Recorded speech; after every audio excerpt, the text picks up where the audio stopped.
Hi, my name's Seth Castile with Underwater Dogs. I've volunteered at animal shelters all over the country, and there are millions of pets looking for forever homes, and they need our help. One of the best ways we can help them is to take a better adoption picture. One picture saves a life.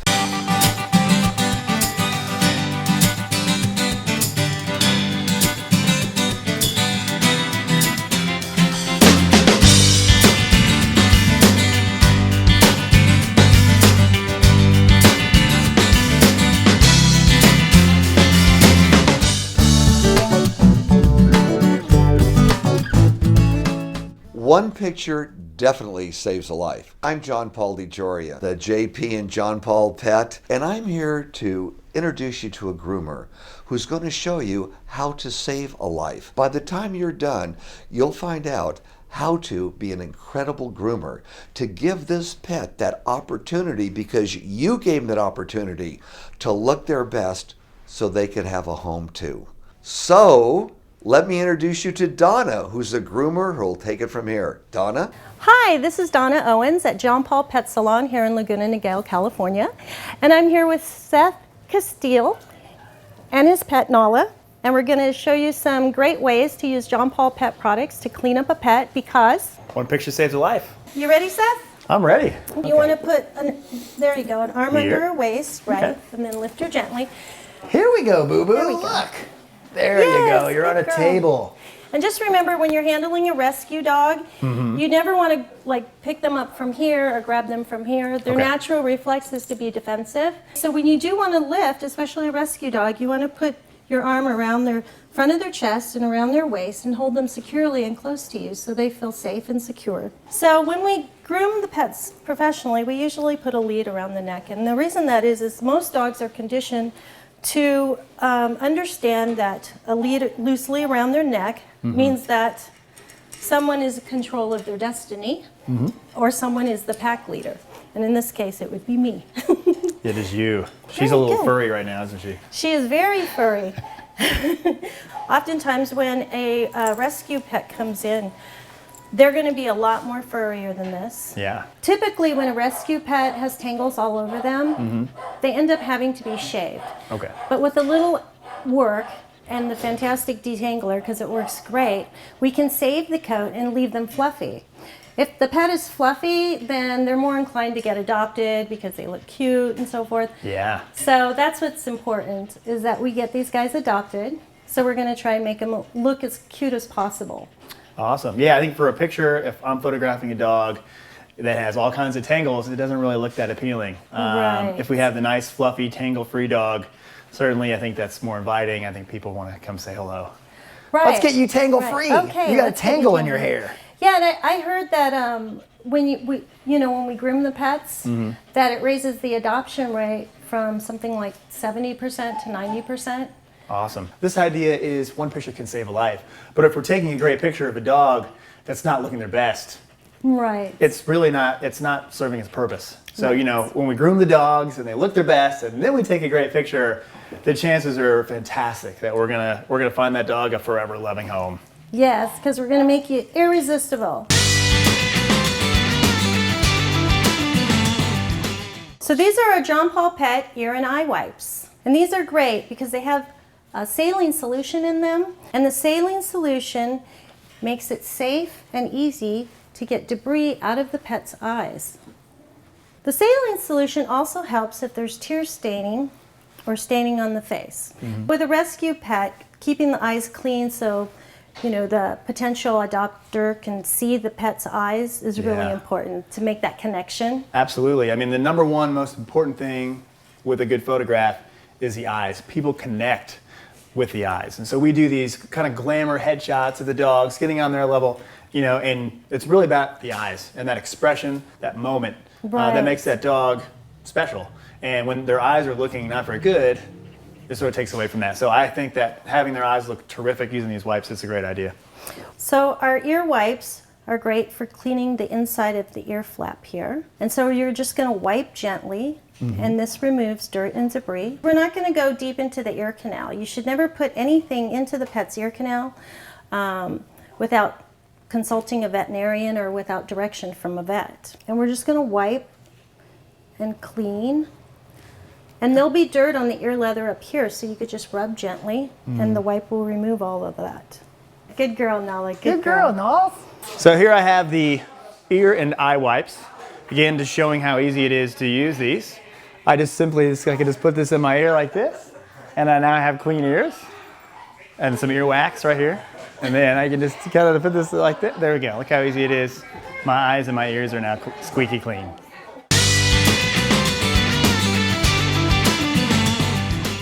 So Seth, did you know that dental care is very important, and it's one of the most commonly missed health care issues that pets have? Oh no. Yes. So a lot of dogs and a lot of cats have trouble with their teeth? Yes, they do. And actually about 80% of dogs and 70% of cats have dental disease by the time they're 3 years of age. Wow. That's no good. We got to make sure your teeth are okay, huh? The thing about dental disease is it doesn't just affect the mouth itself, but it affects their overall health. And it can actually lead to like kidney, heart, and lung disease. So to prevent that, we're going to use our John Paul tooth and gum wipes. And they're really easy to use, okay? Great. And they have baking soda, and the baking soda in them helps remove the odor that's in the pet's mouth. Yeah. Also, this will help remove the bacteria. So you're going to open up the pet's mouth like that, and you can expose her teeth. Okay. And then you just gently wrap the cloth around your finger like this. All right. And then you just want to gently massage her gums. Okay, so I'm just going to rub her gums at the gum line. And what I'm doing is I'm disrupting the bacterial colonies. I'm removing food particles that are on her teeth and in between her teeth and gums. And this can help prevent gum disease. Here we go. So I'll just kind of expose her teeth here. Right? Just there like you go. this. And then go ahead and go back into the Oh yeah. tooth pockets there. Good girl. I know she's being very good. Good girl, Nala. You're going to have nice, fresh breath. And again, the dental health is very, very important. And fresh breath is important too. When somebody goes to adopt a pet, not only would they want to see the eyes, but they're going to get in the pet's face and hopefully give them lots of love. And the worst thing would be to have really bad breath. Huh, baby? Oh, yes. You smell very fresh. So I'm just trying out these tooth and gum wipes. I haven't been able to brush my teeth this afternoon, so I thought I could just try these and see how easy it is. And it looks like it's pretty good. A little grimy. My teeth are a little grimy. And now my teeth are all minty, fresh, clean. There it is.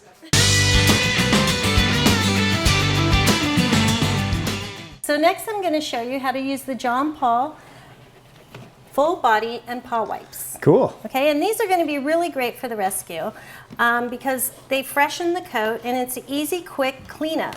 Yeah. Yeah, I meet a lot of So- dogs that are pretty dirty, you know, and I'd rather give them Right. just boom. Right. Cool. And with cats too, this is Yeah. great because they're not going to always have the facilities to, bathe or dry the pet. So they can just rub this on the pet's body. Can you just do these on yourself too, like this? Actually, you can. They're very gentle because they have moisturizers in it. So it also moisturizes the coat. Oh, good. Okay, as it cleans. So, well, let's get back to the pet, Get shall back we? Back to Nala. Here we go, Nala. You're going to smell so good. And these are nice for the paws too, to clean off the little paws. Although Nala's pretty clean, so there's not a lot of dirt coming off of her. Someone's been a good daddy. Oh. And you're feeling beautiful, aren't you? Wow, you smell good. The next product I want to show you is the waterless foam shampoo. If you have a soiled area where you need a little bit deeper clean than just the body and paw wipes, Yeah. this is going to work great. It's Cool. going to help remove odor. If there's food in the beard or on the ends of the ears, this will remove the food particles. Okay, and it's super fun and easy to use. When pets are spay or neutered or have any kind of surgery, you can't get the sutures wet. So this is a way to clean up the pet without getting them wet. Great. And it's safe to use. I'm going to put it on your hand and you can rub it in. Okay. And like I said, it's fun and easy to use. Cool. So I just kind of rub it in here? Yep, just kind of rub it in her coat. Wow. That's great. And then what And no water required. No water required. And then what you can do is you can brush the coat. Oh, this is great. You like that? And it has that clean. Oh, it sweet smells almond smell. good. Doesn't it smell great? Wow.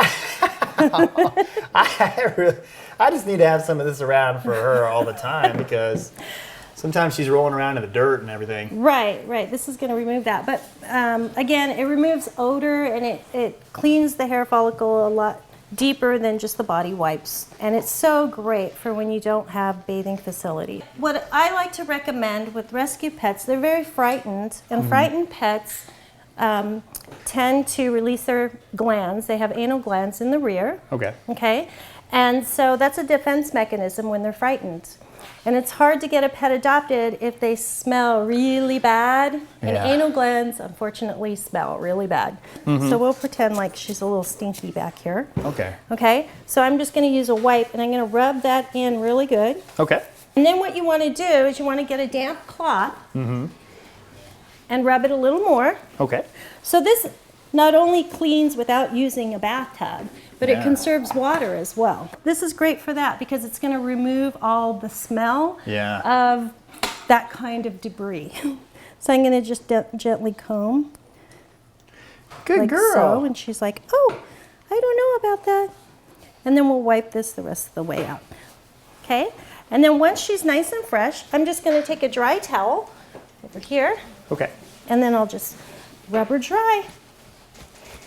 Now you feel much better. She says, yes, I'm feeling much better. I feel so fresh. She's so fresh and clean. This is going to make you smell great. You're going to Okay. smell like almond. Good. We're And gonna that's do what some I love shampoo. about the John Paul It's so foamless safe. shampoo. It's safe. I haven't washed and my easy to hair in apply. at least a month. So I'm due for a shampoo. Well, see, that's why you need to use it. And the great part is it'll just stay wherever you want it, Oh, good. okay? How's it I look? can put it here on your face. You can do that? And we'll just, there. That's good. My beard? You That's can shampoo much my better. beard? Yes. Is that yes. looking good? Yep, yep. And then you just rub it in. Okay. That's good. Fantastic. All right. I think you look great. I feel What do good you now. think, Nala?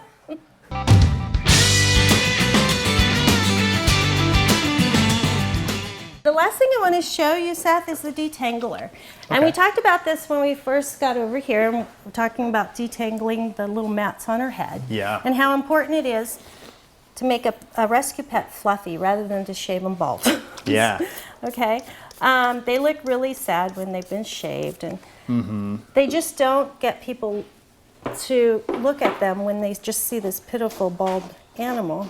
So the detangler Oh, wow. is great because it That helps really- remove the tangles. Yeah. So you just spray and then you brush. So this instant detangling spray has conditioners. So it conditions the coat as it detangles. It's going to remove knots and snarls because the object is to get these out before they become really big mats. Yeah. Okay, once they become really big mats and get close to the skin, then we'll have no choice and we'll have to shave her and then she'll have this huge bald spot and she'll look like Friar Tuck. Yeah. And we don't want that for Nala.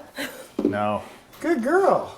Okay, so the detangler, because it does have conditioners, now the mat slides out easily out of the coat without losing coat and without breakage. Okay. Okay, on the ear, I noticed she has a mat right there as well. Yep. She got a Okay. little mat right there. Right, so we're gonna, again, spray the detangler, and I'm gonna work it into her coat. Okay. Now on the longer hair, we're gonna change to a different type of brush. This is a pin brush. Oh, yeah. Okay? And for longer hair, this is more ideal to use. You want to hold onto the mat Okay. or the knots so it's not uncomfortable on the dog. Yeah. Okay? Don't worry, Nala. I'm being very That's a good careful. girl. And then we have these long, beautiful ears again. Yay! Good girl, Nala. Good girl. Seth, the detangler will even work in your hair. Oh, good. I use it in mine I as got well. I got some crazy knots going on up there. You do? Oh my gosh. You I've gotta- never seen this many knots in a head of hair. You got to help me out so I can get adopted. Oh, I'm sorry. No, it's okay. It's good. This is even too much for me to get out. I'm just going to have to shave you bald. You're not attached to the hair, are you? Oh no! Then I'm only gonna be 5'2". I'm like 6'5" with my hair, and only 5'2" without my hair. Now, are you ready to go wash some rescue pets? I'm ready to go watch some rescue pets. Let's do it. All right. Thank you, Nala. You've been a great volunteer. Good girl. Now that we've groomed some dogs, it's time to work with cats. Donna, can you tell us a little bit about what to expect when working with shelter cats and how best to groom them so we can help them find their forever homes? Well, first of all, you want to be prepared. So preparation is extremely important to keep the cat safe and you safe. Cats have claws, and if they bite you, their mouth has a lot of bacteria, and you can actually get toxoplasmosis, which isn't fun. So one of the things you want to have ready is you want to have an e-collar, a towel, and a lead. And the lead is to make a figure 8, which will securely hold the cat like a harness. Okay. You never want to put a lead like this around a cat's neck because the vertebrae are very fragile. If they got frightened and they jumped, it could snap their neck. So you always use a harness or a lead made into a harness. Okay. You always want to have a towel ready as well, because a towel can make the cat feel comfortable. You could wrap the towel safely when you're carrying him from one place to another so you don't get scratched. And you want to have a pair of sharp nail clippers. One of the first steps when you're grooming a cat is to clip its nails. So we're going to get Kitty out. Come here, baby. And unfortunately, a lot of beautiful cats end up in rescue. And getting them all cleaned up and beautiful and their perfect photo will help them get adopted as well. Yeah, absolutely. So I'm going to show you first how to do the figure 8. Okay. Okay, so you simply take a kennel lead and you're going to put it all the way around the kitty. Like so. Got it. Okay. Like you just kind of stepped into it. Yep. Cool. Okay, and then I'm going to reach my hand through his front legs. I'm going to pull the lead through. Then I'm going to twist and put it over his neck. Oh. Okay? So what this does... Oh, wow. It's like a is little harness. It's like a little harness. And it puts pressure on the cat's neck, on the back of the neck, Okay. to help control, rather than on the front of the throat, because Yeah. you wouldn't want to disrupt the airway. So then once that's on securely, you can tie the other end to the front loop, and now you have your kitty harness all safe and secure. Then you can attach it to the lead that's attached to the table. And this will secure the kitty somewhat and limit the mobility of the cat while you're working on him. All right, so next we're going to cut Kitty's nails. Oh, they're And pretty kitty long. nails these are very long, and that's why it's important to cut the nails first. Oh, yeah, they are Okay? long. Kitty nails are a lot easier to do than dog nails because you can see the quick. Okay, so what you can do is you can press on top of the nail with your thumb, and this will extend the claw. Okay, if you let go, the claw will retract. So you want to extend the claw out and keep one finger underneath at the pad level so it blocks your nail clipper from accidentally going too far and clipping the cat's toe. Okay. Okay, so we're going to go like that. And I'm going to clip just in front of the nail bed or the Yeah. quick so it doesn't bleed. And then I'm just going to move my fingers along one by one until all the nails are clipped. And then always check for a dew claw as well. Oh, yeah. There's one. And the dew claw is a nail that's up a little higher. Dogs rarely use their dew claw. Cats, however, use their dew claws quite a bit to climb trees. So this cat is being very relaxed and very calm. But what you should know, Seth, is that cats have what I call a window of opportunity at which to work. Okay. Okay, so the kitty basically calls the shots. Every cat has a different size window, and once that window is shut, you can no longer work on them. Got it. This is important to remember to keep yourself safe. Yeah. So right now, we're in that window of opportunity. We're just making the most of our time. Yes, and that's why when you're working with a cat, with that in mind, you want to try and work fairly quick, Yeah. because again, once the cat becomes upset, you're very limited on how much more you can do in order to get them groomed. Okay, so we're going to go ahead and use the ear and eye wipes. And just Okay. like we used on the dog, these are safe for kitties as well. Okay, and with cats, they get the debris in the corners of the eyes. Oh, yeah. You can really see here, this cat's got some debris. And so we're going to gently wipe. Yeah. This will make a huge difference. The other thing that Persian cats and some long-haired cats get is they get debris on their nose. Oh, yeah. So you gently want to wipe as well. Okay. Now you can see the cat is starting to get a little upset with me handling his face. It does seem like it. So we're going to keep that in mind Okay. and think about the window because Yeah. it is starting to close somewhat. Okay, now I'm going to gently lay his ear flat back, and as you can see, there's a lot of wax and debris. Okay, so the ear wipe is gently going to clean that off, Oh, wow. Yeah. and it'll wipe right off and make his ear nice and fresh. And ear cleaning is important too on a daily basis, and that's why these wipes are great to use for regular daily grooming and cleaning of dogs and cats. So what I'm going to have you do is you're going to use some of the kitty foam, or Cool. waterless foam shampoo. Oh yeah, the waterless foam Okay. shampoo. That good? Very good. And Okay. then rub your hands together and gently pet the kitty with the There foam you shampoo. go, kitty. The reason the John Paul Pet waterless foam shampoo works so great is because it actually draws the dirt from the pet's skin Yeah. and from the hair. So the foam itself, as you work through the coat, will draw that dirt up, and as we brush it through the coat, it'll clean the pet. Yeah. And it's the amazing pump that helps create that action. That's terrific. And you know what? For shelter cats, I think if we were to try to bathe shelter cats, it's going to cause them anxiety, which we don't want to do. So this is terrific because this cat here is not upset with us. We're able to clean this cat, make him look better, take an improved, positive photograph, and then help him find his forever loving home. And again, it smells almond fresh. So now he smells nice and fresh and beautiful. Now you're all ready for your beautiful last photo, huh? Once again, I want to thank John Paul Pet and Donna for teaching us how to use these products to groom shelter pets so they can look their absolute best and they're ready for their photo shoot, because one picture saves a life.